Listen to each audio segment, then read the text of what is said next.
All right, welcome back to the home build. Actually, not a home build. Welcome back to the shop build. Last video we were digging all the footings, and now what we're planning is this. My shop and my guest house is going to be a slab on grade. So, however, the grade is like about 5 feet out of the ground on, well, almost 6 feet from the top of the footing from this corner, and on that corner it's only about 18 inches to about 18 inches. So it's got quite a bit of slope, but the slab is going to be level. So what I'm doing is, so before I dug all this, I had 4 dump truck loads of gravel brought in here. And if you watch any of my other videos, there was a big pad that was already here during our house build. So what I'm doing is, since my building is much longer than that old slab, is this subgrade, I need to bring it up back to out here where the guest house is. It needs to be 6 inches below top of concrete. So because I get 2 inches of foam gonna go there, and then 4 inches of concrete. Out there in the shop side is just gonna be 5 inches of concrete, no foam. So since the ground is so low, I gotta bring it up in layers. So I got my mini in here, thanks to my neighbor. He loaned me that, Mr. Joe. So, but anyhow, I'm gonna bring this up in layers. So, and this is about 6-inch layers using the plate compactor there. If I had a bigger roller and other stuff, bigger job and all that kind of stuff, you can bring it up in bigger lifts. But 6 inches lifts, you know, right now, I already have about five lifts. So 1 layer, then another layer, then another layer, and making sure you're adding water to the gravel. And this gravel is a 3/4 minus. So what that means is no larger than 3/4, and then all the way down to sand kind of material. So you might be able to see kind of how this is. Some parts of the country, it's called ABC. Here, it's called 3/4 minus. So this is all like a river rock that, and through some series of sieves. And that's to make it 3/4 minus. You can pay extra, and there's other ones that are a crushed 3/4 minus, which is a better compaction. But since this is all contained with stem walls, it doesn't need that type of gravel. So this is what we're doing. So now what I'm going to do is I'm going to just keep grabbing, spreading, leveling, wetting. I mean, it's already really wet because it rained last night, like almost 2 inches in a short amount of time. So that gravel is like really wet right now. So I don't need to add much gravel or much water to it. But you know, this is the process, so we can get it back up to that subgrade level that we need.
All right, we're back at it for another day, and my plan for today, this is another weekend, so I'm kind of going to be doing this over the course of weekends because I work during the week as a carpenter, teaching apprentice carpenters. So what I'm going to do right now is I got these pad footings that I'm going to lay out.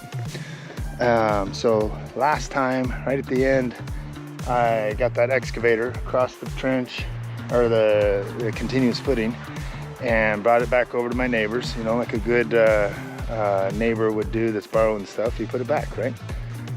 So I'm gonna lay this out before I cross over so I can get those dug. I'm gonna try to use the mini excavator the best I can because it's got a 12-inch bucket. And but then anyhow, as I'm building this area up, once I get this dug, as I'm building this up, then I can reach over and I can cover around the spreads with the gravel. So this isn't all muddy through the winter time. So I'm gonna do that because I don't want to get rid of all of that and then all of a sudden not have enough here. At least that's my thinking anyhow. So we'll see how it goes. So I got my string lines up, and now that I got my string lines up to relay those out, I got a cross section here, and I'm gonna measure over 6 feet. So from that intersection right there, I'm gonna put a Sharpie mark right on the string line, and I'm gonna put a stake right there, concrete steel stake. Same thing down there, plumb down to it, and I'm gonna put a string line across here, and it'll be at the distance, it'll be at the line over, and I can measure out easier for doing all that work. So. All right, so the outside of my 4x4,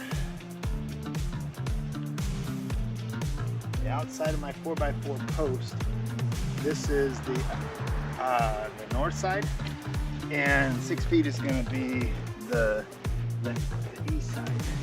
So it doesn't have to be at this point super critical. I'm just digging the footing. So 6 feet. And then I'm going to put a stake so I can tie another string line to it. Actually, probably that string line. Alright. Watch yours. I'm going to pinch it so that it's like plumb. And I'm going to have it so it's... There's going to be a footing right here too, so...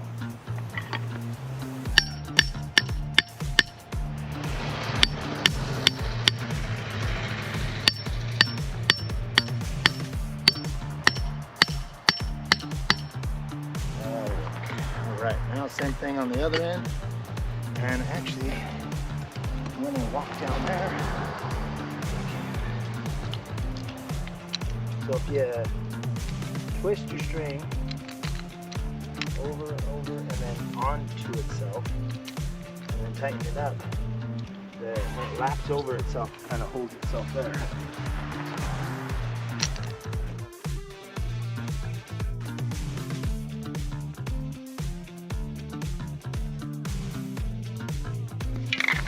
All right, so that's the outside corner.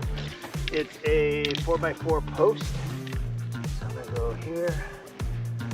Well, 3.5, but 1 3/4. And 1 3/4, there's our center. So if I have a 12-inch plus 1 3/4, footing.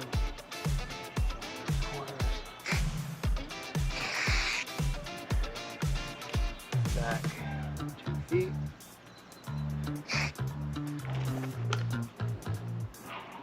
And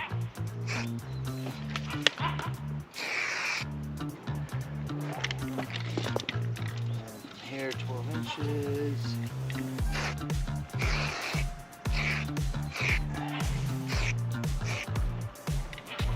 Got 2 foot. All right, so that's the edge, and I got 5 posts. So taking your Construction Master calculator, I'm a fan of that. It's the best tool ever. We see we have 54 feet. That's how long it is from outside post to outside post, divided by 5. So 10 foot, 9 and 5/8 from outside post to center to center to center to center, and then to outside. So 10 foot, 9 and 5/8 is our measurement.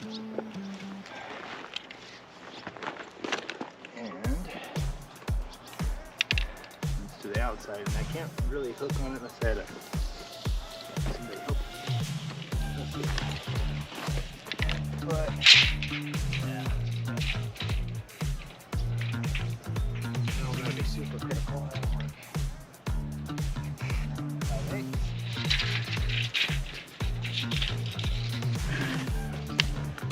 There's that. Now it's time to go get the mini. So when it comes to this,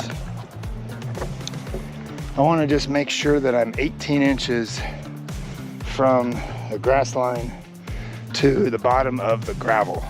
So there's 6 inches of gravel that I can have, so bring it up. That 18 inches, the soils engineer, like I said in other videos,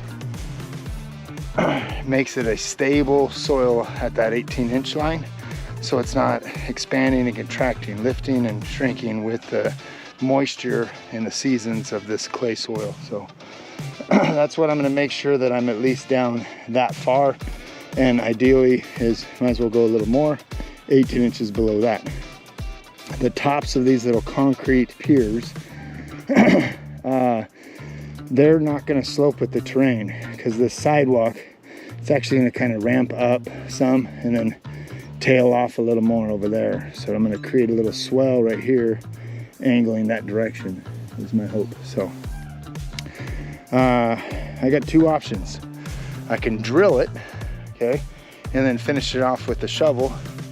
And in all honesty, that might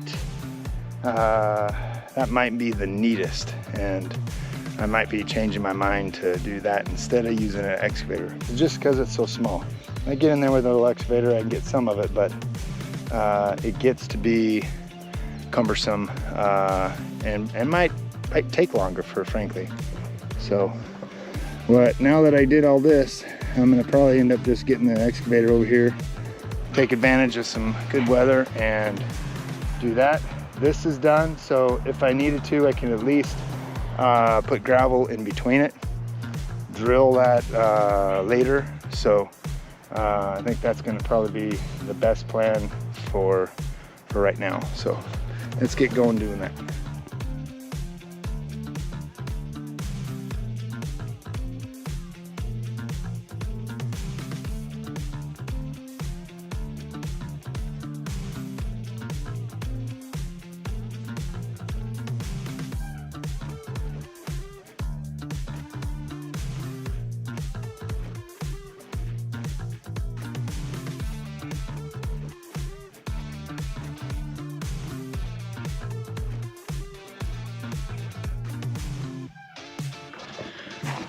Well, we're another day, and we in layers, about 6-inch layers or less. We got our pad built up in as wide and long as we can, at least until we get our stem wall so we can backfill. So the majority of the rock I got pushed out of the way, so now I can get a concrete truck in here and eventually be able to pour my stem wall once that's ready. So what I got ready, or what I got next, is I'm gonna bring my plate compactor around, compact some gravel, and finish digging these little pad footings here, and then start forming up for footings. So that's it for how the process, just to show you building that up. It's taller than 4 feet, so one thing that I am going to have to do is I'm going to have to get the stem wall engineered, which I have an engineer, but they didn't engineer that stem wall. They engineered kind of everything else. So and the stem wall on this part right here is going to be about 5.5 feet ish, so about 6 feet for the stem wall. So we'll get that going, and so that way when I go to get it inspected, it's like, here you go, it's been done, and they'll be happy. So like always, be safe out there, and I'll see you on the next phase.